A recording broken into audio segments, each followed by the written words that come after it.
Hoje nós teremos a palestra com o Flamarion, que já está com a gente aqui. Ele vai nos falar sobre tormentos voluntários. Antes que eu passe a palavra para ele, eu vou falar sobre as atividades da casa. Alguém aqui pode não ter ouvido ainda as atividades da casa e está doido para se engajar em alguma coisa, porque todas as atividades são convites. São atividades abertas que todos são convidados a participar. E também nós estamos gravando, então vai para a web e alguém acaba descobrindo que nós estamos aqui, né? Várias pessoas já chegaram aqui e falaram, poxa, nem sabia que tinha uma casa espírita tão perto de mim, e eu estava indo lá na comunhão. Não tem problema ir na comunhão, mas vem aqui também. Vamos lá, coloca aí para a gente as atividades, por favor. Então, no domingo nós temos evangelização infantil, das 9 às 11 horas.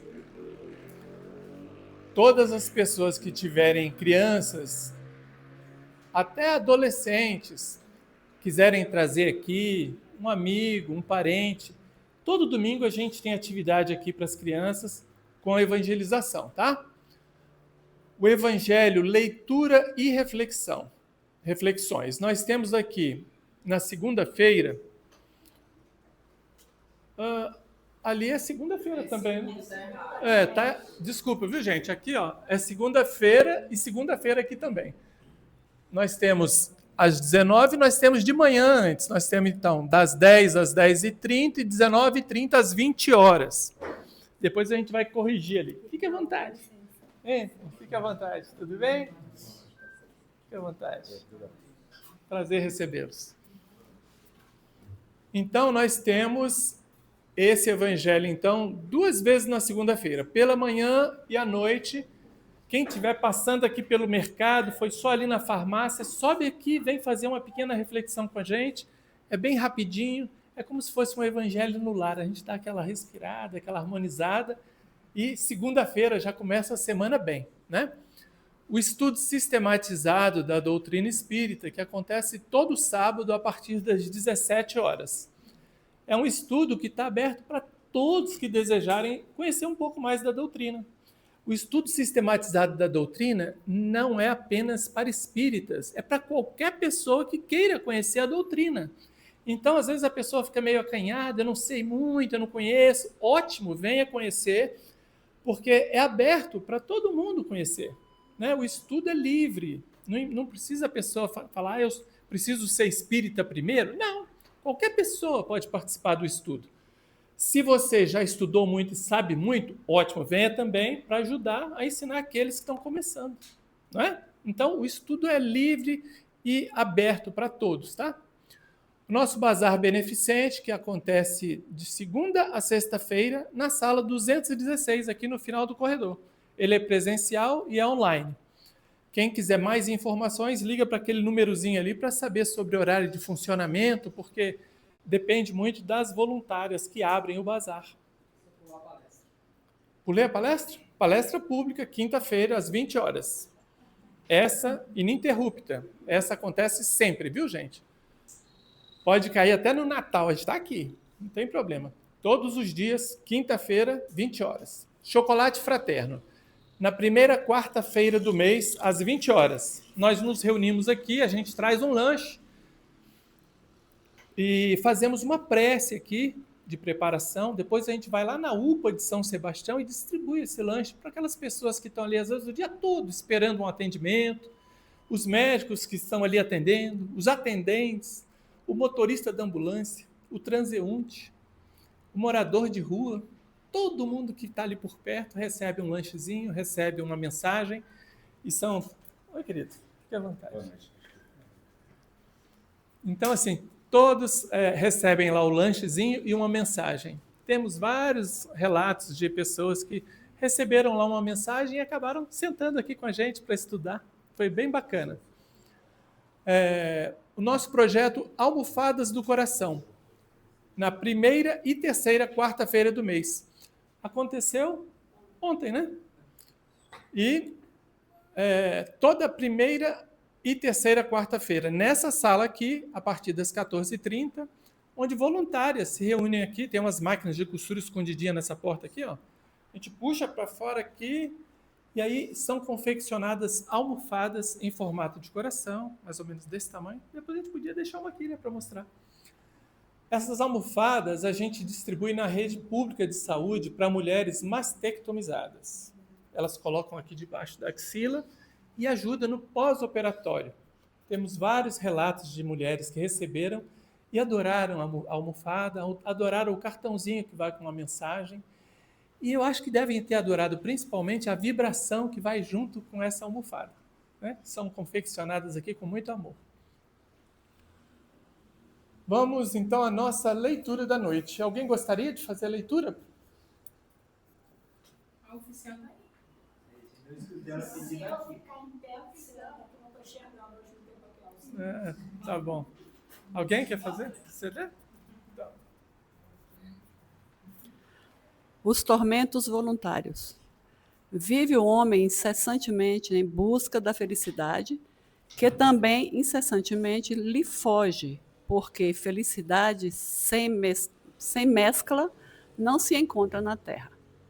Entretanto, malgrado as vicissitudes que formam o cortejo inevitável da vida terrena, poderia ele, pelo menos, gozar de relativa felicidade se não a procurasse nas coisas perecíveis e sujeitas às mesmas vicissitudes, isto é, nos gozos materiais, em vez de a procurar nos gozos da alma, que são preliberar dos gozos celestes, que são preliberar dos gozos celestes. Não, prelibar. Desculpem, gente, que são prelibar dos gozos materiais, em vez de a procurar nos gozos da alma, que são, de novo, que são prelibar dos gozos celestes imperecíveis. Em vez de procurar a paz do coração, única felicidade real neste mundo, ele se mostra ávido de tudo que o agitará e turbará. E coisa singular, o homem, como que de intento, cria para si tormentos que está nas suas mãos evitar. Haverá maiores do que os que derivam da inveja e do ciúme? Para o invejoso, o ciumento, não há repouso. Então, perpetuamente febricitantes. Estão perpetuamente febricitantes. O que não tem e os outros possuem lhes causa insônias, dão-lhes vertigem os êxitos de seus rivais. Toda a emulação para eles se resume em eclipsar os que lhes são próximos, toda a alegria em excitar nos que se lhes assemelham pela insensatez, a raiva do ciúme que os devora.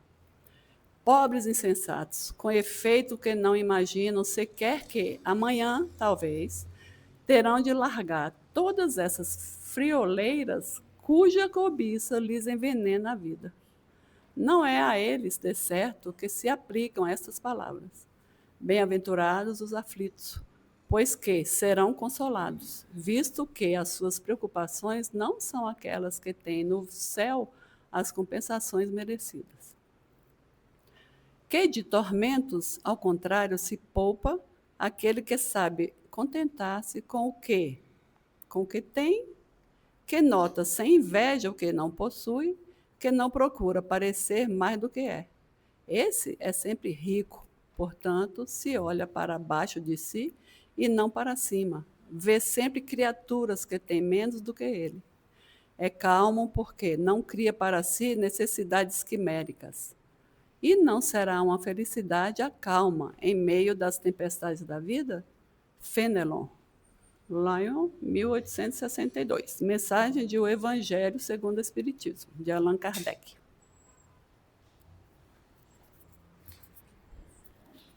Muito bem.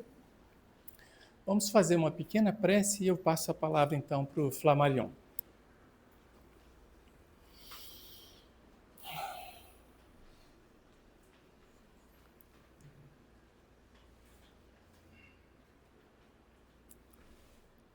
Pai querido, mais uma vez estamos aqui nesta casa que tem um coração imenso que tem braços imensos abertos para nos receber.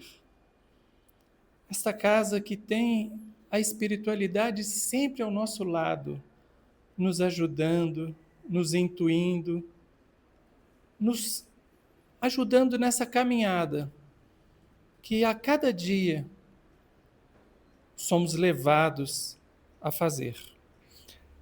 Esta caminhada que sabemos que cada um tem sua cruz, cada um tem seu fardo, mas juntos, quando estamos juntos, sabemos que os fardos ficam mais leves, pois encontramos ombros para chorar, ouvidos para nos escutar. Obrigado, Pai, por permitir que estejamos aqui neste momento. Obrigado por termos tido a vontade de sair de casa e estar aqui. Obrigado pela presença de cada um que está aqui e que seus lares sejam abençoados.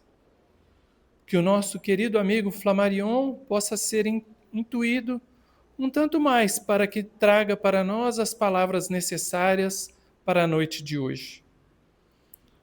Obrigado, Pai, sempre, porque sabemos que o seu amor, a sua misericórdia, está sempre nos cobrindo. E assim, Pai amado, agradecidos, muito agradecidos por tudo, pedimos sua permissão para darmos início a este trabalho da noite de hoje, dando graças a Deus. Que assim seja. Vamos lá, meu amiguinho, deixa eu botar aqui. Obrigado. A gente vai até que horas?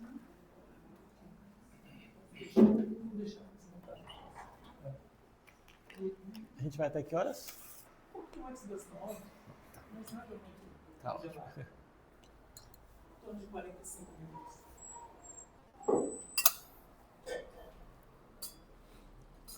Boa noite a todos. Olha, centro espírita bom é assim. Falta vaga para os desencarnados. Que coisa boa, gente. Eu falo isso porque a gente vai dar palestras em alguns centros espíritas. Aí, um dia desse, meu filho me perguntou assim: papai, como é que estava lá o centro espírita? Aí eu falei assim: vazio, como sempre. O que lota é bar, né? Boteco lota, né? Mas aqui eu estou impressionado porque o centro espírita lotado, né? Que bênção! Essa presença de vocês, ela é muito significativa, porque mostra uma compreensão além do que é o espiritismo.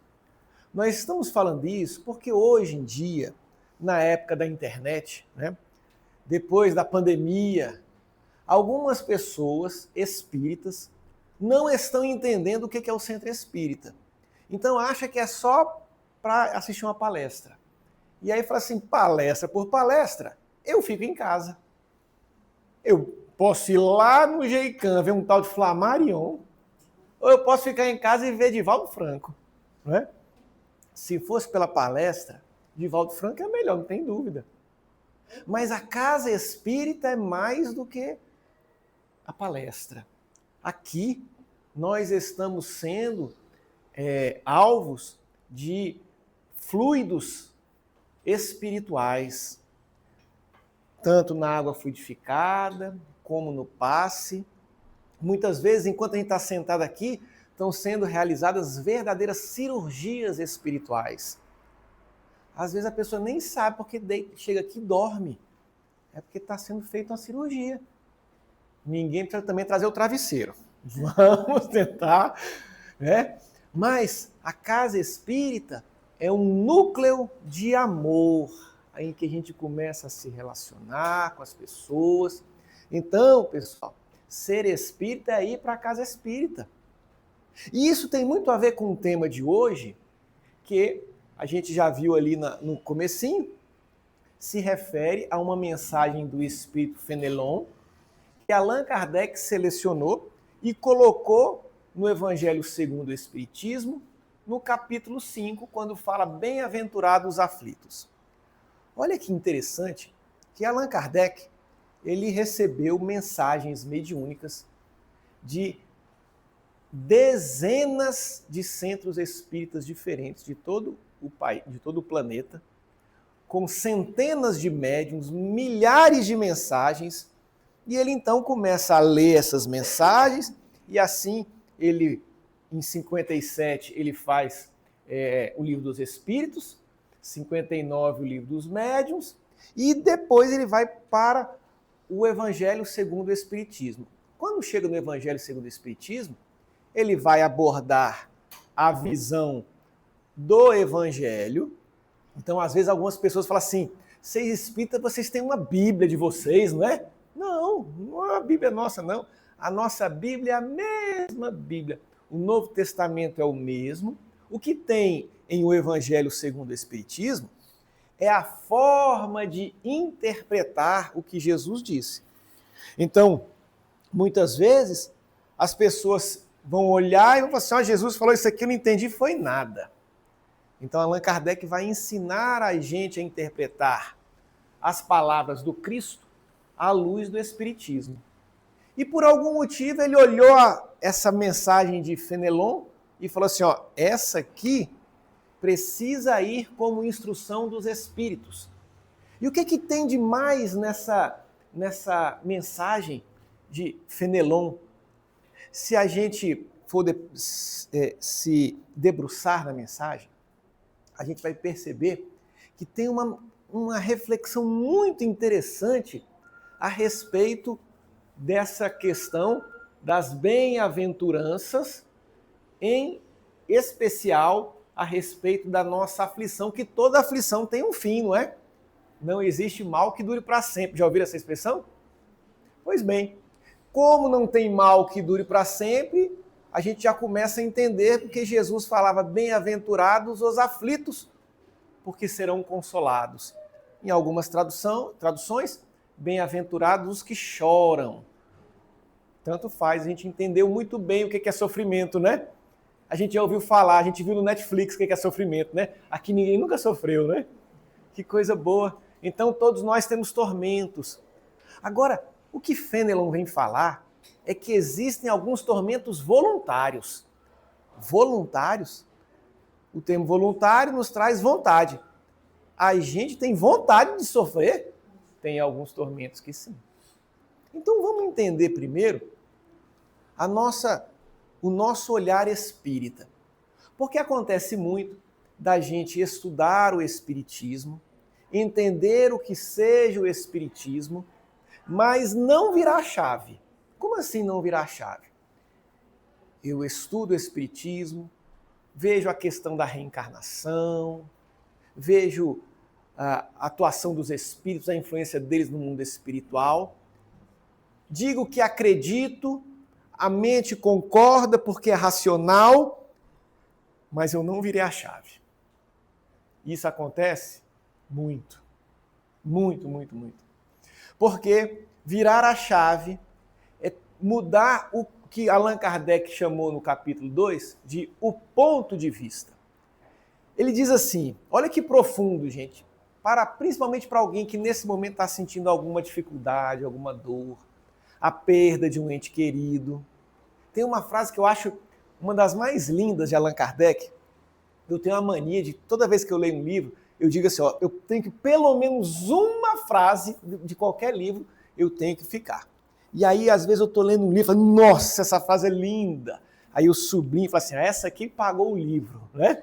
Pois bem, uma das frases que pagou o livro para mim do Evangelho segundo o Espiritismo é essa frase de Allan Kardec, que está no capítulo 2, quando ele fala do ponto de vista. Ele diz assim, para aquele que eleva sua mente ao mundo espiritual, a vida corpórea não passa de uma breve estada num país ingrato.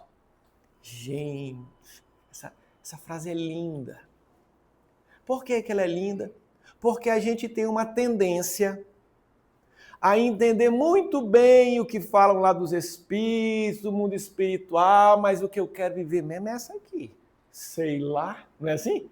Como sei lá? A gente é espírita ou não é? A gente acredita no mundo espiritual ou é uma hipótese? Porque lá fora, as pessoas falam muito assim, ó. A gente não sabe, né, se tem alguma coisa lá, porque ninguém nunca voltou para contar. Já viram essa frase? É? E aí a gente fica coçando, né? Se nunca voltou para contar, ixi, você não sabe como o pessoal fala. É? Fala todos os dias. Aí, a gente ainda fica querendo servir a dois senhores, a Deus e a Mamon. Eu estou um pouco com o olhar aqui na Terra e um pouco lá. Allan Kardec ensina para a gente. Para aquele que eleva sua mente ao mundo espiritual, o mundo corpóreo é uma breve estada num país ingrato. Então a gente olha para os sofrimentos da Terra e fala assim, ó, isso é temporário, isso é momentâneo. Quem não tem essa visão, no dia que perde um ente querido, entra em parafuso. Entra em parafuso. A visão espiritual fala assim, não, nós já vamos nos encontrar.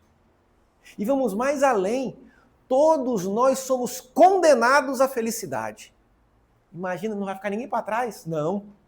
Até aquela pessoa lá, mas ela é má, por enquanto. Ela vai se melhorar e todos nós seremos felizes nos mundos celestes. Não tem coisa melhor. Então eu preciso olhar para as questões da Terra com uma desvalia. Isso aqui não vale tanto. Não quer dizer que não vale nada, né? Mas não vale tanto. A gente bota todas as nossas fichas aqui. Então, quando a gente começa a olhar, ter esse olhar, ponto de vista espírita, não tem nada a ver com acreditar no espiritismo. É sermos coerentes com aquilo que a gente acredita. É acreditar de verdade a ponto de falar assim, ó, isso aqui para mim é uma breve estada. Ela fala, mas eu sou novinho, eu tenho 15 anos. A gente conta para o pessoal de 15 anos que passa por um piscar de olho? Conta não, né? Deixa eles acharem que vai demorar muito. Não te avisaram, né? Também não me avisaram, não vamos avisar para eles não. Gente, isso aqui é uma breve estada num país ingrato. Sempre é breve, muito rápido, né? E aí, com esse olhar espírita, esse ponto de vista espírita, a gente vai modificando a nossa forma de entender. Paulo de Tarso dizia assim, a morte é o derradeiro inimigo a vencer. Se o nosso ponto de vista for material, essa frase não vai fazer sentido. Como é que vence a morte, gente? Até Chuck Norris morreu recentemente. Ele era imbatível. Morre. Todo mundo morre. Olha, às vezes, a gente tem algumas filosofias, alguns olhares teológicos que vai querer dizer para a gente que morrer é coisa ruim. Não. Morrer é coisa natural. Tudo que está na natureza é natural.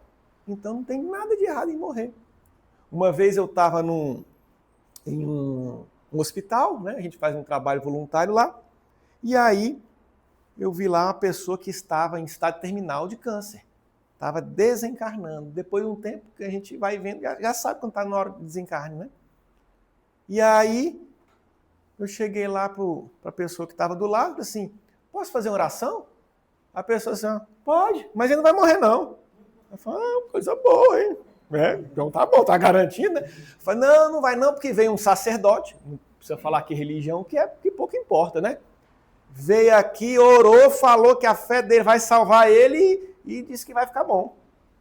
Aí eu pensei, vai ficar bom, vai morrer, vai ficar bom. Vai acabar com essa doença toda, vai morrer, né?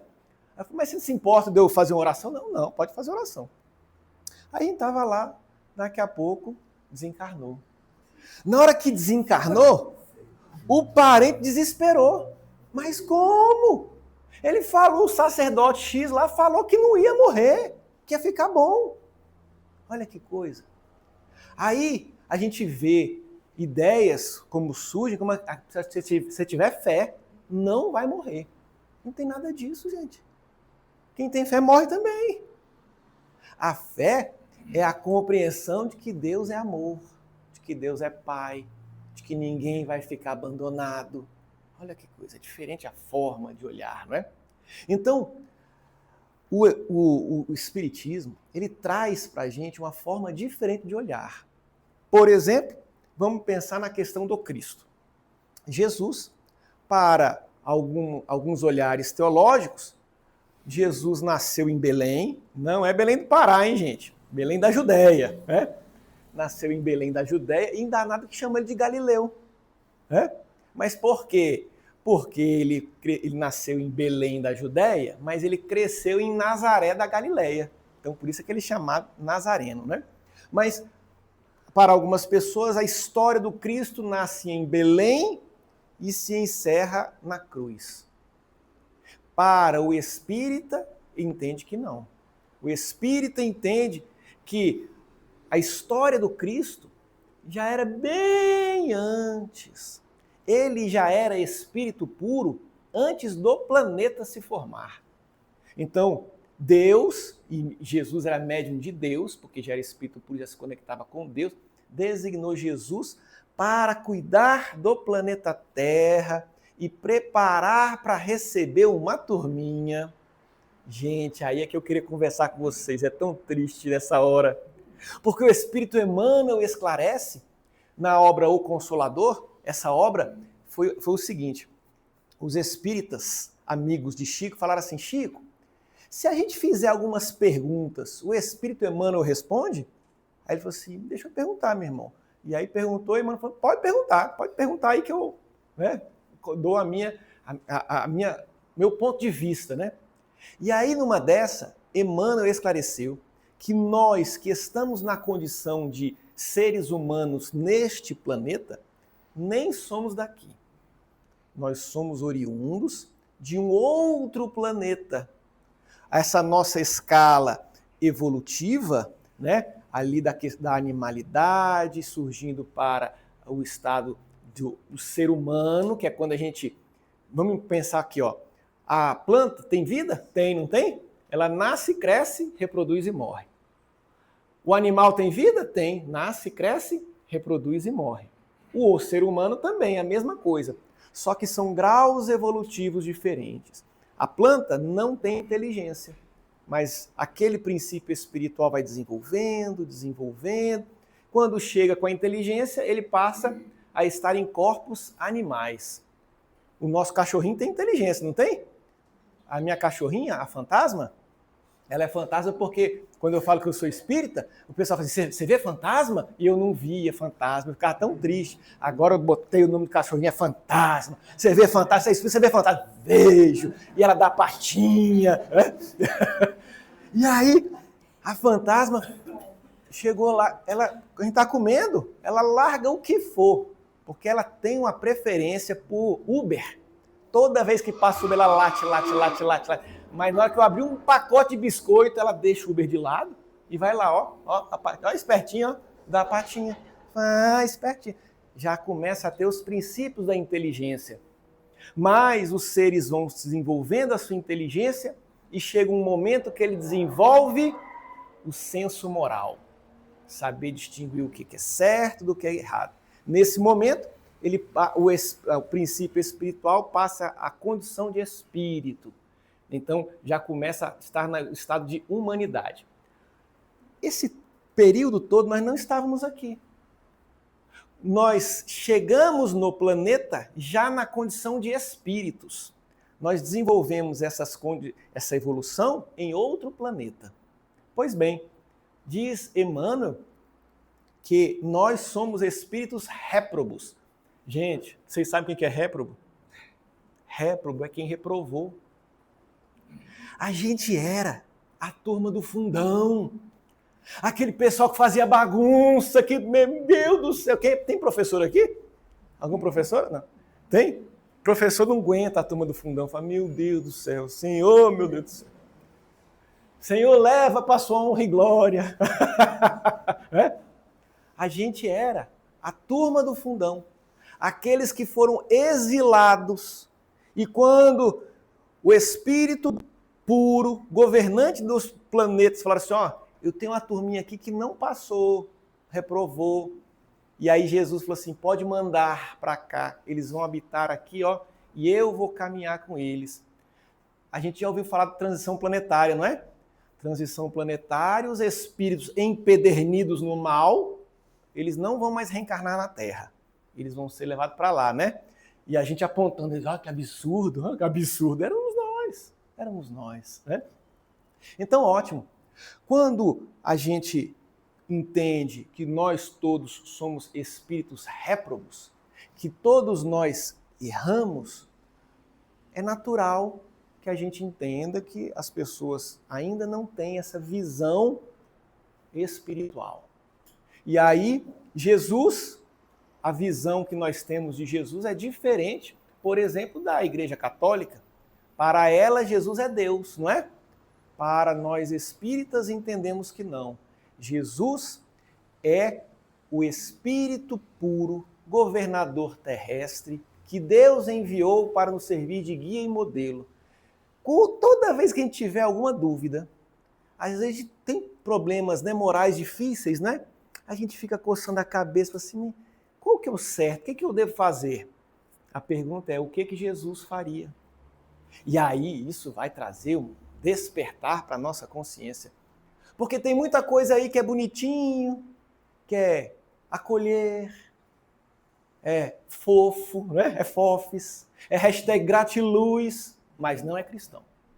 Quer ver que coisa? Um dia desse eu estava no trânsito, e aí quando a gente está no trânsito, a gente fica pensando na morte da bezerra. Já viram essa expressão? Pensando na morte da bezerra? Estava pensando na morte da bezerra e vi um adesivo dizendo assim, ó, gentileza gera gentileza. Aí eu pensei, que fofes, né? Que meigo. Daqui a pouco eu parei assim, pera, isso é cristão?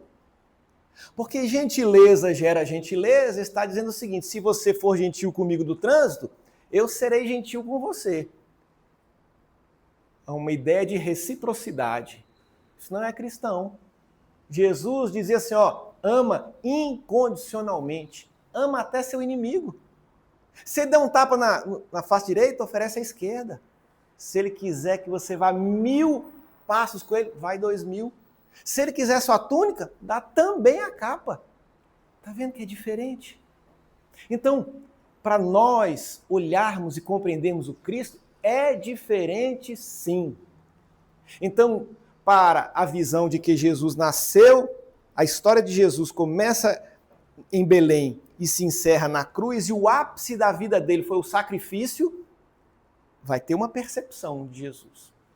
Para nós, que Jesus vinha de antes, e por isso que as profecias falavam da vinda do Cristo, Jesus não morreu na cruz, tanto não morreu, que ele reaparece 3 dias depois. E quando ele reaparece, ele começa reaparecendo para Maria de Madalena, a arrependida de Magdala. Ela conta para os outros, o pessoal, não, mas parece. Aí daqui a pouco aparece para mais 2 discípulos, e o pessoal, Maria estava certa. E aí começa a ficar aquele burburinho, será? Será que Jesus aparece? Será que ele voltou? E porque será que ele voltou, Jesus vai aparecendo para cada um. Mas tem um só que faz assim, nada. Gente, morreu, acabou. Morreu, não tem jeito. Quem era esse? Tomé. Conta-se na obra, no Espírito Amélia Rodrigues, que eles estavam numa estalagem, trancaram a porta porque estavam sendo perseguidos.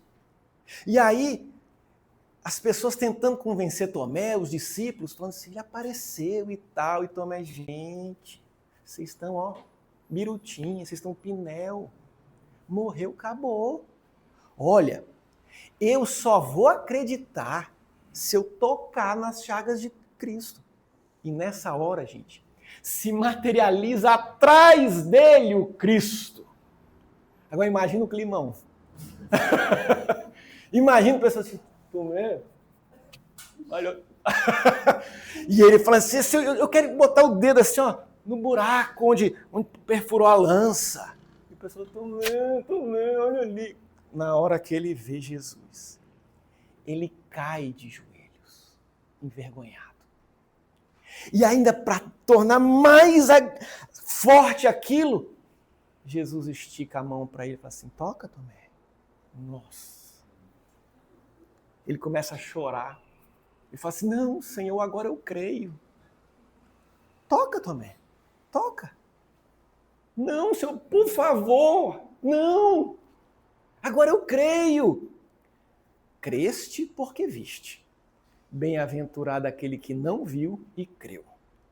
Porque não tem problema duvidar. O problema é quando eu já tenho elementos para crer e eu insisto na dúvida. Então, ali, o que Tomé tinha era o ceticismo. Ele insistia em não querer, porque se ele tivesse com os olhos de ver e os ouvidos de ouvir abertos, ele iria falar, engraçado, fulano falou, ciclano falou, beltrano falou. Então, assim é que nós nos tornamos espíritas. Nem todo mundo é espírita porque é médium. Porque quem é médium não tem jeito, né, gente? Eu estou vendo aqui, vovô está aqui do meu lado. Ou eu estou doido, ou vovô está aqui mesmo. Ó, vovô mandou falar uma coisa para você aqui. E falou isso e isso. Ah, meu Deus! Nunca contei isso para ninguém. Então, o médium, ele consegue ter mais facilidade para crer. Creste porque viste, né? Agora, nós, não. A grande maioria não tem essa mediunidade ostensiva, mas porque vai juntando os pontos, vai começando a entender. Ah, agora entendi. Olha, fulano teve isso, teve essa outra experiência. E a gente vai estudando e vai fortalecendo de maneira de que depois não tem mais dúvida, não é? Pois bem, então, Jesus dizia assim, bem-aventurados os aflitos, porque serão consolados. Ah, sim, só para concluir, então, o raciocínio anterior. Qual que é a diferença do primeiro olhar do Cristo morto para o Cristo redivivo? Porque se eu entender que Cristo está morto, aí a gente vai entender por que as pessoas estão esperando a volta do Cristo, não é? E estão se sentindo órfãs. Porque Cristo morreu. Um dia ele vai voltar. Agora, o olhar do Cristo redivivo é Jesus nunca nos deixou. Tanto é que ele apareceu com o Espírito materializado, para que todo mundo visse. Olha, não é uma criação. Se Jesus não morreu, ele está cuidando de nós. Tem ninguém aqui órfão. A gente estava lendo a Barca, né? Cantando a música da Barca. Tu me olhaste nos olhos, a sorrir pronunciaste meu nome. Lá na praia eu deixei o meu barco. O barco é nosso corpinho. Acabamos de desencarnar, olha. Deixei o meu barco. Junto a ti buscarei outro mar. Que música linda, linda, linda, linda, linda, linda, né? Então, ali Jesus estava falando assim, ó, toda a dor vai acabar, tem prazo de validade. Aí a gente fala assim, nossa, mas que coisa boa. Não tem nenhuma que vai... Não, não tem nenhuma. Mas o Espírito Fênelon vem trazer um outro olhar. Ele fala assim, ó, gente, quando Jesus falou, bem-aventurados os aflitos, porque serão consolados, tem um caso que não vai parar enquanto a gente não mudar. São os tormentos voluntários. Voluntários é a gente que pede para sofrer? É, a gente que pede para sofrer.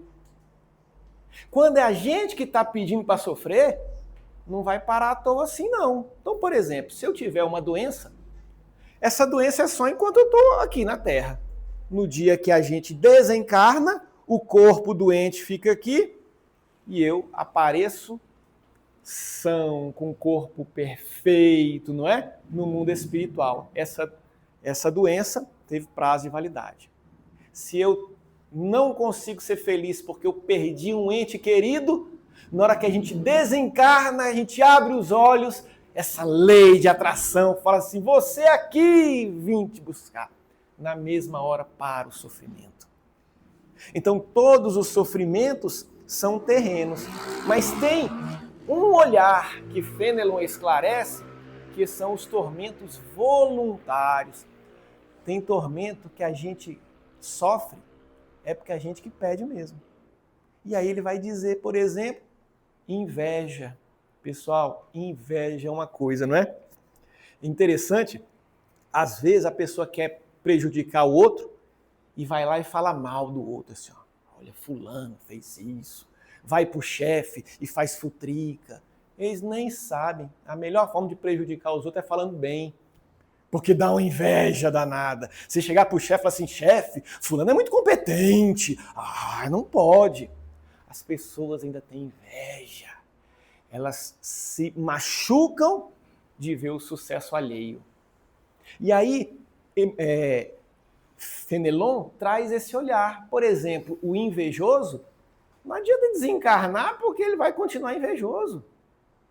Ele vai continuar sofrendo pelo sucesso do outro. Olha que coisa. Então, esse tormento é um tormento voluntário. Tá aqui? Não, tá. Esse tormento é um tormento voluntário. A pessoa sofre porque quer. Tem uma parábola muito legal, que é a parábola da grande ceia. Eu trouxe até aqui, só para a gente não perder nenhuma parte. É o seguinte, essa parábola da grande ceia está em Lucas, capítulo 14, versículo 15. Então diz assim, Jesus vai trazer a parábola a gente sabe que é uma história que não aconteceu, mas ele contava história para trazer um sentido. Não é assim que a gente faz até hoje? Quando a gente vê assim, o nosso filho não quer estudar, o que a gente faz? Conta a história dos 3 porquinhos, né? Fala, olha, tinha um que adorava brincar de videogame, a gente adapta, né? O porquinho jogando videogame, mas tinha outro que estava construindo, trabalhando. A gente conta historinhas com um fundo moral para trazer aquela ideia. Então, a parábola, as parábolas não aconteceram. Mas aí Jesus então vai contar uma parábola. E ele diz assim, ó, um senhor fez um convite a muitos para uma grande ceia, um grande banquete. Na hora da ceia, mandou o servo chamar os convidados. O primeiro disse que não podia, pediu desculpa, disse que não podia ir porque ele tinha comprado um campo e importava conhecer o campo que ele tinha comprado. O segundo disse que não ia poder ir para a ceia porque comprou 5 juntas de boi e ia experimentar, ia testar essas juntas. O terceiro disse que casou e não podia, então, ir para a grande ceia. Aí o senhor, né, o senhor da região, disse ao servo, sai depressa pelas ruas e bairros e traga os pobres, os aleijados e os mancos e os cegos. O servo saiu, trouxe eles e ainda falou assim, Senhor, ainda tem lugar no banquete ainda. Então o Senhor falou assim, então vai nos valados, né, pelos caminhos e valados, e força todos a entrarem na minha casa para que a casa se encha. Mas nenhum daqueles que foram convidados provará da minha ceia. Vamos entender essa partezinha? Por que Jesus primeiro compara a história com um senhor, né? Então hoje, a gente ainda não tem... É difícil a gente entender que a propriedade no passado pertencia aos senhores de terra, né? Então, eram os vassalos e os suceranos. O senhor era o dono da terra.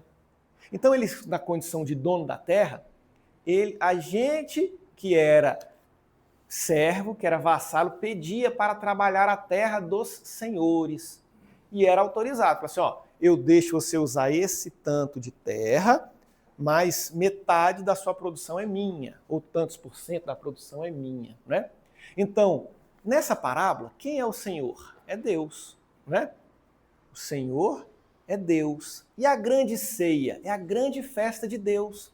Deus está nos chamando para uma grande festa, uma grande ceia, um grande banquete. Banquete é aquela ideia de que vai ter à vontade, não é, gente? Não é igual quando a gente vai lá no McDonald's, me deu um combo, está cada vez diminuindo, né, o combo. Não, ceia para comer à vontade.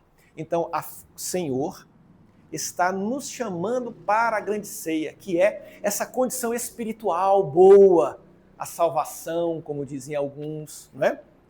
Então, primeiro, ele chamou aquelas pessoas que já estavam ali e elas confirmaram, porque esse é o primeiro ponto. Antigamente, quem morava na roça, sabe que não tinha WhatsApp, né? Vai ter uma festa. Não, mandava um servo andar numa fazenda, ia lá longe para convidar uma família. depois ia lá num sítio para convidar outra. Então era muito difícil fazer os convites. E por isso, quando a pessoa palavrava, estava valendo. Eu vou. Naquela época não existia geladeira, né? Não existia forno de micro-ondas. Então, se ele matou o boi e não consumiu, perdeu. Né? Então veja como é importante uma festa dada pelo Senhor de tudo. O Senhor é o Senhor de tudo, da propriedade, que está emprestando para a gente a propriedade para a gente plantar. Né? Aí, eles vão então, dizem que sim, foram convidados, aceitaram o convite, e na hora que está pronto, a gente, não sei se vocês já viram aqueles churrascos que tem de costela, né? Que o pessoal faz no chão, de tanta carne que é, né? Aquelas costelonas, assim, ó. Quando estava pronto, o senhor o senhor da propriedade, do banquete, falou, chama o pessoal, diz que já está pronto. Eles já tinham confirmado, não é? Mas aí, na hora que ele foi lá, no primeiro, ele falou assim, olha, sabe o que é? Eu comprei um terreno, comprei um campo, e me importa vê-lo. Agora, olha só, aqui, existe problema na pessoa comprar um terreno, ter um terreno? Não, não tem problema nenhum. O problema é que eu me comprometi em estar na festa. E qual que é a desculpa que ele está dando aqui? Eu comprei um terreno e me importa vê-lo. Ou seja, ele pagou e nem viu. Aí agora vai dizer que é muito importante ver? Se ele já pagou, o terreno já é dele, ele pode ver depois, não pode? Então ele deu qualquer desculpa para não ir para o banquete. Aí depois, comprei 5 juntas de boi. O que são juntas de boi? Juntas de boi é assim, ó, o boi, o pessoal fazia boi em dupla e botava ali, né, dois bois juntos com a canga, né? E aí o boi, então, ele fazia o arado da terra, né? Então, 5 juntas de bois são 10 bois. 10 bois com as suas respectivas cangas. E aí ele fala assim, ó, me importa experimentá-los. Ou seja, ele já comprou, ele só quer ver se os bois são bons. Ele quer falar, opa, olha, essa dupla de bois aqui, essa é boa, hein? Essa aqui ara bem, essa aqui é mais ou menos. Olha a desculpa que ele está dando para não ir no banquete que o Senhor fez para eles. O terceiro, me casei. Gente, tem problema casar? Não tem não, né? Quando a gente casa, a gente está esperando o quê? A lua de mel, não é? Tá tudo certo, não tem nada de errado. O problema é que o marido e a mulher estarem juntos, tem a vida toda para estar juntos. O banquete é aquele momento, né?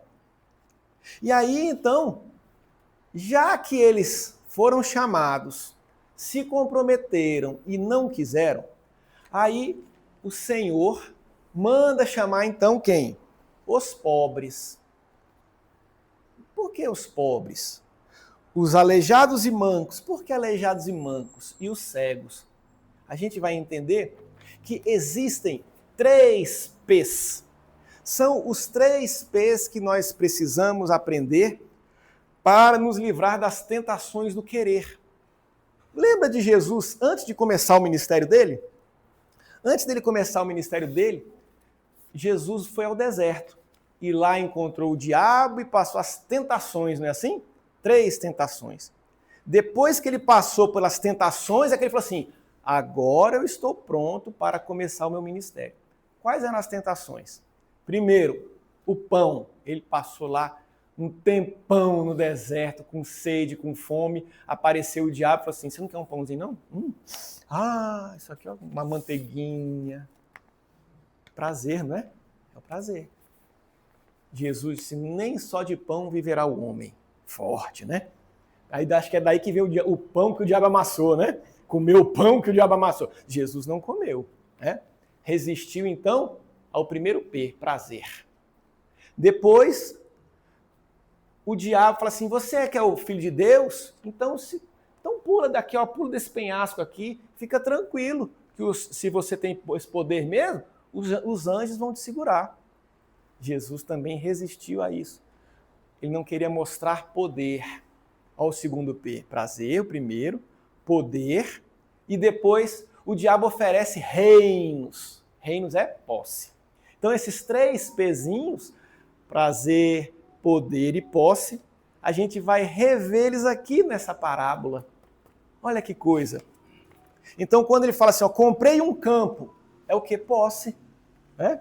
Ele ficou, mais importava para ele a posse dos campos do que estar no banquete do Senhor. Não é assim que a gente vê as pessoas deturpando, se preocupando com o que é terreno, ao invés de se preocupar com o que é espiritual? O segundo, comprei 5 juntas de boi, vou experimentar, vou testar o poder. Quanto que equivale esse poder de arado? Quanto de espaço, de terreno que eu vou poder arar com essas minhas juntas de boi? É o poder. Então, o primeiro é posse, poder. E o outro, casei-me. Queria o quê? O prazer. Tá tudo certo. Mas eu não posso ter poder, não posso ter posse, não posso ter prazer acima de querer estar com o Pai no grande banquete. Olha que lindo, não é? Aí, ele mandou chamar quem? Os pobres. Os pobres são aqueles que não têm o quê? Posse. Depois manda chamar quem? Os aleijados e os mancos. Aleijado e o manco não tem poder. Né? Muito difícil de movimentação. E depois manda chamar os cegos. Os cegos aqui representam o prazer. Porque tudo a gente começa a comer pelos olhos. Né?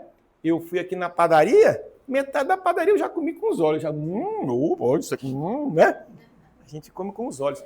Tanto é que Jesus vai dizer, quando ele fala do prazer, se o teu olho é para ti motivo de escândalo, arranca-o e joga fora. Porque é melhor que perca um só dos seus órgãos do que toda a sua alma vá ao vale dos gemidos. Vós ouvistes o que foi dito. Não adulterarás. Eu, porém, vos digo, disse o Cristo, aquele que olha para uma mulher com o olhar de adultério, em seu coração já adulterou. Então veja que a gente prova as coisas, começa provando pelos olhos. Então por isso é que o Senhor falou assim, ó, esses que tiveram posse, prazer e poder e se perderam a ponto de não querer ir para o meu banquete, chama então quem não tem posse, quem não tem prazer, quem não tem poder, eles virão. E de fato veio. Não só vieram, como ainda teve mais vaga. E teve vaga para outros que tinham posse, tinham prazer, tinham poder, mas queriam estar lá. Então, essa lição de hoje é sobre vontade. Veja que o termo é tormentos voluntários. Somos nós, todos nós, somos convidados para esse banquete, mas a gente não quer ir. Porque a gente está de olho no poder. Olha, vai ter um cargo tal. Você só precisa pisar no pescoço do amiguinho do lado. Ninguém vai ficar sabendo. Isso é a gente deturpar o que é divino pelo poder, pelo prazer, pela posse. Então, a ideia de se espiritualizar é se libertar das coisas materiais. Né? Mas aqui não está sendo condenado, mas a gente precisa ter equilíbrio. E a inveja, que é um dos tormentos voluntários, é a pessoa que quer. E aí, veja que interessante, já passa rápido aqui, né? Aqui precisa passar mais rápido, né? Aí, olha que interessante, quando a gente vai olhar para as questões... Me perdi. Daqui a pouco eu volto. Então, a gente tem esses tormentos voluntários, não é? E aí, lembrei, quando a gente, às vezes, está estudando lá e fala assim, qual o maior mandamento? Jesus diz, amar a Deus sobre todas as coisas. Não é? E aí, aproveita e já dá logo o segundo, e amar o próximo a si mesmo. Como amar o próximo como a si mesmo, eis aí o segundo mandamento, e aí está todas as leis e todos os profetas. Amar o próximo como a si mesmo, a gente até entende. Agora, como é que a gente ama a Deus? Porque se eu chegar para Deus e falar assim, Senhor, eu vou te dar, em sua homenagem, eu vou te dar esse óculos. Ele vai falar assim, Flamarion, esse óculos já é meu. Não é seu não, é empréstimo aí, ó. Mas eu vou te dar esse celular. Esse celular também é meu. Como é que a gente vai amar? O que a gente pode dar para Deus se Deus tem tudo? Não é boa essa pergunta? Gente, Deus não tem tudo. Tem uma única coisa que Deus não tem, que Ele deu pra gente. A nossa vontade. Livre-arbítrio. Quando Deus nos criou, Ele nos deu um corpo espiritual, nos deu inteligência, e a vontade, Ele falou assim, a vontade é sua. Então nós somos livres. O que eu posso dar para Deus que Deus não tem? A minha vontade. Por isso é que quando Jesus tinha acabado de atender a mulher samaritana, os discípulos chegaram para ele e falaram assim, Senhor, o senhor já comeu? Aí Jesus disse assim, o manjar que eu tenho, vós não conheceis. Eles não entenderam, foi nada. Você entendeu? Você deu para Jesus? Não, eu sei se você viu. Aí Jesus falou assim, eu vou ter que dar o gabarito, porque esse pessoal está mais devagarzinho, né? Eu também não entenderia. E ele diz, o meu alimento é fazer a vontade do meu Pai. Olha que lindo isso. Porque alimento é o que dá prazer para a gente, é o que dá força, é o que dá energia. Jesus estava querendo dizer que o que dá prazer para ele é fazer a vontade de Deus. O que dá energia, o que dá força é fazer a vontade de Deus. Nesse momento ele está dizendo assim, não, a minha vontade não interessa não. Senhor, o que o Senhor quer que eu faça? Olha que coisa mais linda. No dia que a gente parar de querer, eu quero isso, eu quero. E perguntar assim, Senhor, o que o Senhor quer de mim? Isso é maturidade espiritual. Veja o caso de Paulo de Tarso. Paulo de Tarso odiava o Cristo. Não conhecia, só havia falar mal de Jesus. Eu vou lá perseguir esses cristãos. No caminho, ele se depara com a figura de Jesus. Cai do cavalo e ele sente aquela energia do Cristo. É tão forte aquela luminescência que chega cega ele. Na mesma hora ele se transformou. Só por sentir o Cristo, ele cai de joelho e fala assim, Senhor, que quereis que eu vos faça? Ele se entregou. Ele entregou a vontade para o Cristo. Se Jesus viesse aqui, para aquela porta, a gente ia entregar, eu ia falar assim, Senhor, ainda bem que você chegou, estou cheio de pedido aqui, olha, tem como fazer. Não era assim? Então, amadurecer espiritualmente é entregar a nossa vontade para Deus. Não é o que eu quero, é o que o Senhor quer que eu faça. O que o Senhor quer que eu faça com a posse que eu tenho? O que o Senhor quer que eu faça com o poder que eu tenho? Como o Senhor quer que eu desfrute as possibilidades do prazer que eu posso me submeter? Então, é comer igual um doido? Ou é comer só o básico para a gente, se satisfazer? É ter cada vez mais, acumular como se fosse figurinha de um álbum que a gente precisa completar? Ou é ter aquilo necessário para a nossa segurança e para poder ajudar o próximo? E o poder, responsabilidade. Tudo que nós recebemos, nós deveremos prestar contas. Quem mais recebeu, mais contas tem a prestar. Então, na hora que a gente está lá no banco pedindo empréstimo, a gente não está prestando atenção, que vai ter que pagar com juros. Todos nós temos uma relação com prazer, posse e poder, que precisamos entender que nada disso vale se eu não estiver na grande ceia com o Senhor. Então, pessoal, passou mais rápido. Eu queria dar um beijo em vocês. Muito obrigado pela atenção.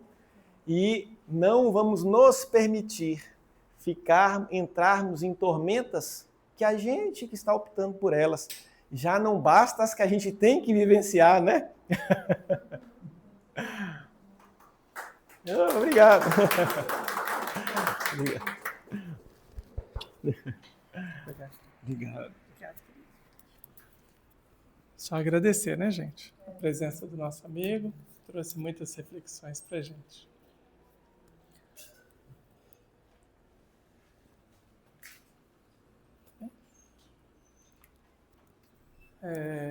Vamos encerrar essa primeira parte do nosso trabalho. Eu vou pedir que a Inês faça uma prece para a gente, mas antes de fazer, só para que vocês tenham conhecimento do funcionamento aqui, nós temos um passe que vai ser dado aqui na sala ao lado. Quem desejar tomar o passe, basta ficar sentadinho aqui. A gente vai manter só a vibração, né? Vamos evitar conversas altas, tá? Vamos tentar manter a vibração e aguardar enquanto seremos chamados aqui para a sala ao lado, tá bom? Quem não quiser tomar o passe também não tem problema nenhum, podem se retirar após a prece, tá bom? As pessoas ficarem em silêncio. Vou apagar as luzes para ajudar na concentração, viu, gente? Nenhum ritualismo, nada disso.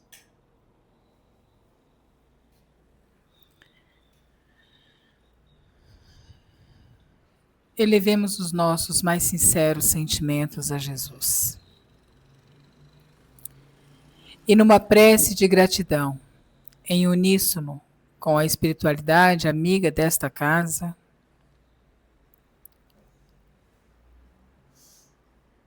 vamos dizer a Ele da nossa felicidade desta noite, tão importante em nossas vidas. Os esclarecimentos e as reflexões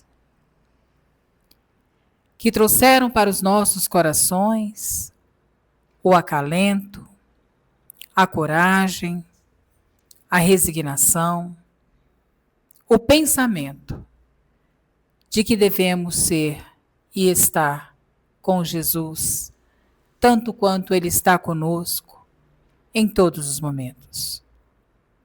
Que sejamos nós dignos do nome de Deus, entendendo-o em nossas vidas diuturnamente, entendendo que estamos mergulhados no seu fluido de amor, de misericórdia e de justiça. Que possamos entender que as tentações que nos tocam a alma são dificuldades e deficiências nossas, que precisamos nos livrar. Livrar transformando os nossos sentimentos. Transformação que vem do nosso esforço, da potência da nossa alma, que é a vontade. Que tenhamos coragem de trabalhar todos os dias pelo nosso melhoramento. Não somente para o pão material, mas principalmente pelo pão espiritual, o pão da vida. Que saibamos amar, respeitar, caminhar com Jesus como timoneiro das nossas vidas, encontrando em todos os acontecimentos o necessário entendimento, o necessário para o nosso crescimento. E assim, Senhor, despedimos-nos nesta noite, neste primeiro momento deste trabalho, com uma alegria imensa em nossos corações, por tudo aquilo que fomos merecedores de receber, e certamente seguiremos para os nossos lares, refeitos e animados, propondo a cada um de nós o melhoramento em todos os momentos. Sê conosco, Senhor Jesus, hoje, agora e sempre.